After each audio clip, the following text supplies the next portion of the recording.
Hindi ko pa nababasa yung kanya statement. Pero pag nabasa ko na, maghanda kami ng sagot. Kasi hindi ko alampasin yung ginagawa nila sa akin. Kung isasabihin na raw kayo ng NBI, I would gladly answer kung gusto nilang mga tanong na ipasagot. Pero dapat sumagot din sila sa mga tanong ko sa kanila. Mag-uusap na lang kami doon pag nandiyan na yung subpoena. Ma'am, si Colonel Nolasco, how's the parang professional links? This is the reason why we don't want to discuss confidential funds, and yan kaya may batas na bawal pag-funds po.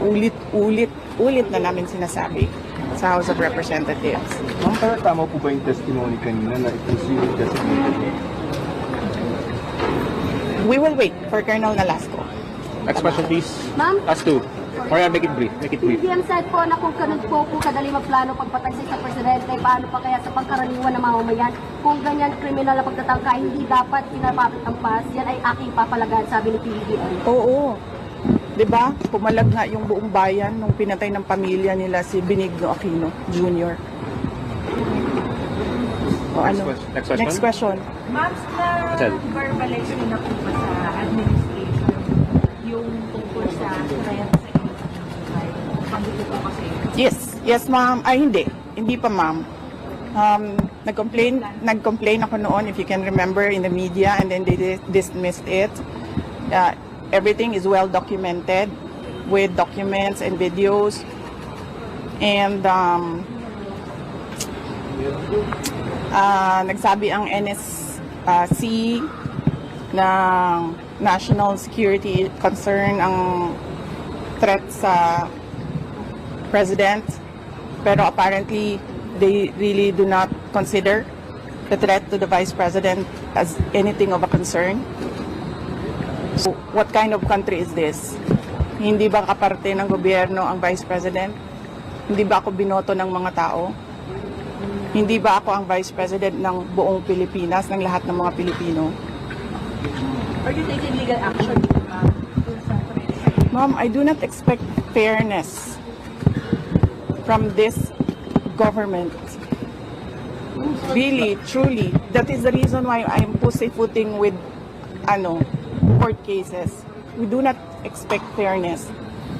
Imagine mo, saan ka nakahanap na na-admit na yung tao sa hospital, bigla na lang papasok, discharge na siya in less than an hour. Saan ang hustisya dyan? Saan ang hustisya dito? Sa bayan. Last two questions, Ma'am, please. in-extend po yung detention order para kay Attorney Lopez. Ano po yung next step niyo po for this? Ay kundi, doon, kanina, pinapahirapan pa nila ako dahil sa due process. Dahil, ano ba yung sinabi niya? Walang due process ang pagpapatanggal kay Gloria Mercado at iba pang officials ng Department of Education. Ano sinabi ko kanina? The position of a USEC and ASEC is a position of trust and confidence by the appointing authority. Ngayon, ang appointing authority ng USEC at ASEC ng DepEd is the President of the Republic of the Philippines. Dapat tinatanong ng House of Representatives bakit tinanggap ni Pangulong Marcos ang resignation ng mga USEC at ASEC na yon sa Department of Education. Last question. Bakit nila pinipinalize si Yusek Lopez? Hindi ba dapat ang pinipinalize nila ang appointing authority?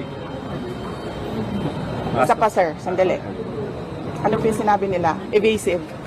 And now you clearly see, she doesn't know anything. DepEd pa pala tayo. Pero pagdating natin sa OVP, makikita ninyo, she doesn't know anything about confidential funds. So saan doon ang evasive answers?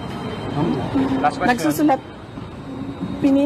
penalize nila si Yusek Lopez for writing a letter to the on audit on the position of the Office of the Vice President regarding the release of documents regarding confidentials. Bakit mo ipipinalize ang tao pumirma para sa isang opisina, posisyon ng opisina? Diba? Apparently, hindi nila alam ang batas. Ano sabi nila? Questionin mo na lang sa korte. Sa mga ginagawa sa amin. Mismong komite, alam na nilang mali yung ginagawa nila. Sasabihin lang sa amin, pumunta ka sa korte. Napakadali na sabihin nila, okay, we will set aside the detention order. Pero hindi. Mali na nga yung una mong detention.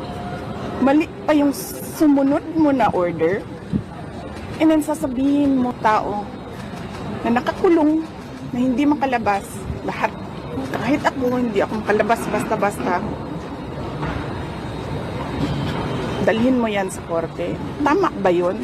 Kaya, tanungin ko kayo, tama ba? Hindi alam ng ating House of Representatives kung ano ang mga batas. Ma'am, you finally decided to Last take question your pala. oath kanina. Why did you? For the sake of the personnel of the Office of the Vice President.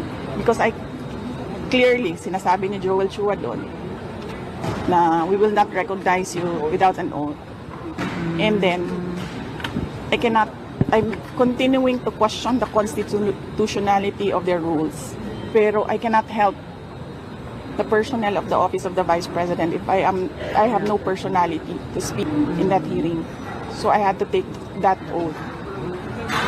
Pero, kailan? Hindi naman ako galit sa inyo. Nagpapasalamat ako sa inyo sa tulong ninyo kay Yusek Lopez at sa lahat ng OVP personnel. Will you go up to the Supreme Court to question? Because may jurisprudence naman on contempt powers of Congress. Yun na nga sinasabi ko, sir, no, parang we don't trust anyone anymore in this country. We don't expect justice anymore in this country. This is clear political harassment. This is clear political persecution. Pag-threat sa'yo, baliwala. Pag-threat sa kanila, national security. Saan ka? One pati na lang. Yung post testimony ni Fajardo, do you think that will hold water as far as maybe pinning you down is concerned, or doesn't establish anything? If they file cases or an impeachment case, whatever case, at in the proper venue, kung meron man silang hanap na mali doon. But apparently, nakikita nyo kanina na uubos na yung tanong nila, hindi pa sila makapag-contempt kay Edward. Kasi nagsasabi ng totoo yung tao. Ma'am, you said contempt. Are you expecting again in contempt sa hearing ngayon?